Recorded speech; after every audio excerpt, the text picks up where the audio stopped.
Alright, let me tell you, that was a very interesting season of Big Brother, and I really enjoyed it. I do, however, have one major gripe, and I think you can guess what it is, but I'll get to it later, okay? So, this was a pretty good season for many reasons. First of all, this season felt a lot more fast paced because it was a lot more interesting to see these contestants interact with each other, and even though they all had explosive moments, it ultimately did help because pretty much every cast member this season did ultimately end up liking pretty much everyone there. They freely admit the house causes problems. It was a lot more interesting to see people, keep moving between the alliances and switching, but it was very easy to keep track of them. Great twists, even though a couple of them did have issues.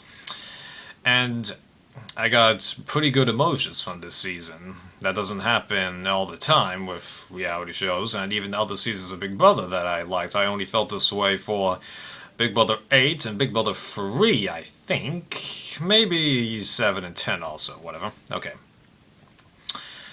So now, talking about the twists real fast, the coup d'etat, pretty good power, and definitely one of the bigger change makers of this game. It'll be interesting to see if it's brought back, because, yeah, people would have forgotten it since All-Stars, and would probably assume that it was because it was an All-Star season that it was used there. The have and have not thing, I really liked that, except after the clicks, it kind of was pretty pointless, really. You might as well have just called it a food competition. And then also, giving America the chance to vote on foods added to slot, but allowing the one good option every time? Really? And then the clicks. That was a good idea. I really enjoyed it, but why did you dissolve them before the jury house segment started? Because that's a dividing moment in the game. Like when they did the couples in Big Brother 9, they split the couples up the last time before the jury house started, even though they actually did evict James and then bring him right back. But just not good decision making by the producers in that field. Okay. So I've kind of already got taken care of all the general stuff, so this is the season in progress now. So for most of the pre-jury house thing, it was interesting to see what was going on with the house, but I was kind of disappointed that the Ronnie, Jesse, Shima, partially Lydia, and partially, I think, one or two other people, I forget who it was, taking control. I wasn't perfectly okay with it. And I thought Russell was way explosive, but then once we get past those first couple of evictions, Ronnie leaving, Russell shaving off his mustache, Jeff being regarded as a much better competitor, the season began to get a lot more positive, and it was very interesting to see how the house divided, how much everyone, ended up liking each other, all the pairs that formed. Jeff and Jordan, obviously, Kevin and Lydia, obviously, that kind of triangle between Natalie, Jesse, and Lydia. Jeff and Russell, because that was a pretty interesting relationship once Russell realized that Jeff was a true competitor, because I could tell automatically that Jeff was the only person Russell would actually fully pledge to, unlike everybody else, even though they did have explosive comments to each other, but so did everybody else, which helps with keeping everyone mostly likable. There is one that I don't. Yeah. So once the side that mainly involved Jeff, Jordan, Russell, later Michelle, and then Kevin and Lydia for a time started taking control of the game, I was pretty happy, even though it was disappointing to see Jesse go, but I'm glad that he got farther than he did last time, and it was interesting that he never really was talked about as having played the game before, maybe because he was on the block so many times, and then the times that he wasn't, he either won the veto or HOH. There you go. Alright, tease. After that, Shima going well. She was pretty much the only person that I could honestly say I don't really like. And just the way she was getting so rebellious. Yeah, that was an accident waiting to happen. It's probably almost as bad as Willie hands when I eventually see that I know what happens to him, but I've never seen it, okay? And I'm not going to. Uh-huh. And then we get to what was basically the main crux of the game.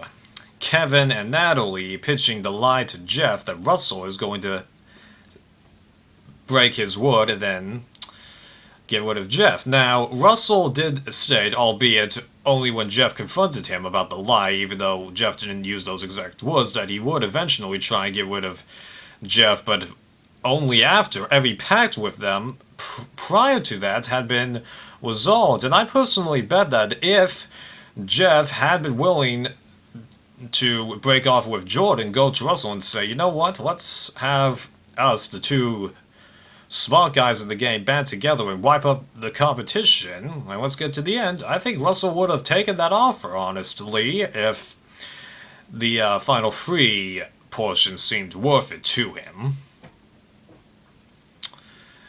But yeah, it was just... The moment I heard that, I was like, don't do it, Jeff, because even though, of course, Jeff doesn't know this, and he had completely just reason to go against Russell, I could tell that it was just such a bad move, because he actually could trust Russell and Michelle, even though they had done enough to earn his distrust, I freely admit that, but it was just such a bummer to see him do that. I could totally tell he had shot himself and his alliance big time, and then poof, all the smart people in that alliance go. Russell, pff, Jeff, pff, Michelle, pff. So yeah, all that was left was Jordan against Kevin and Natalie. So yeah, it was just disappointing, big time, man. Yeah. Oh, and how do I feel about Natalie opening Pandora's box and doing that? Well, yeah, that was not good treatment towards your ally. Ultimately, it paid off, so we can't really complain. And I gotta admit, that proposal, the way it happened in there... I don't know, I want to feel happy for her, but it just seemed forced. Sorry, Natalie. Although I'm glad you did marry him, yeah. Okay. After the show, I mean, because the in-show bit... Okay. So then once we get to that top three, I was in a bit of a tough position, because... So at that point, I was looking at the contestants, and I could tell, okay, Natalie, you have played a unique strategy. It's gotten you fairly far, that's fine. But ultimately, you don't really have good relations with anybody on the jury, really, and... The gameplay moves that you did, there just really isn't that much to it. You were always with an alliance, even though you did have a good voice within those alliances. I'll freely admit that. Then you've got Kevin, who had played the best game of the three, but he burned the people that I liked the best, and... yeah. So that did really count against him, and given that he's on the alliance that I don't like, I would have been disappointed to some degree if he won, because, yes, even though I liked Maggie the most of the friendship, I still didn't really want her to win. I wanted the Sovereign Six person to win, and then as we all know, that didn't happen. And then we've got Jordan, who, I'll freely admit, didn't really do much of anything for most of the game, even though she was a prominent figure in most people's minds. But she was with the alliance I liked, and I just wanted her to win, although that was, I'll admit, purely personal. But then, she surprisingly is able to pull that HOH win out of her butt, even though it was a little bit of luck that she could, do that kind of scoring at the round 2, and then also the fact that Kevin gets too high for those evictions, but it is pretty tough to do math in that situation. Even I couldn't figure it out. I just said 65, that was a random guess. That was way off.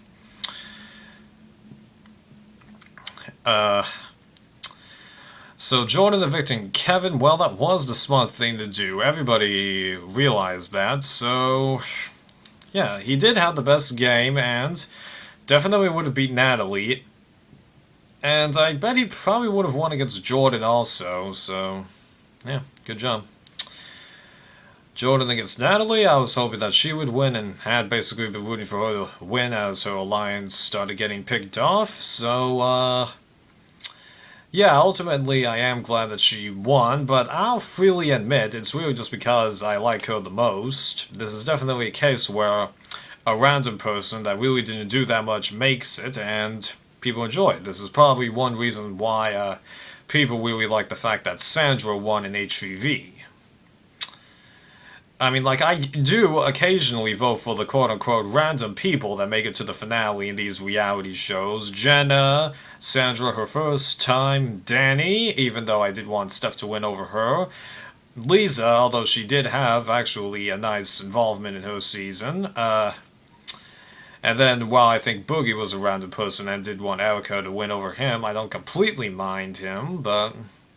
Oh yeah, Sophie, forgot about her.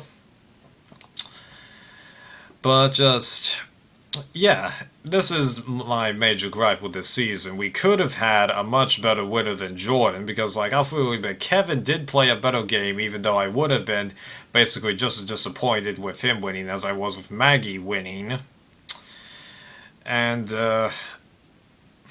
you know, just all the stuff done by Jeff, Russell, and Michelle, it would have been a lot better that way. And then America's jury choice, well, yeah, the young guys give it to Keisha last season, and then the young girls give it to Jeff this season. Although his strategic thinking definitely did help, unlike Keisha last time, even though she wasn't too bad either. So, good season. Could have had a better winner, but hey, Big Brother's been on a hot streak since season 6. 4 out of the 5 have been pretty good. Now the problem is, I have to watch Hayden's season.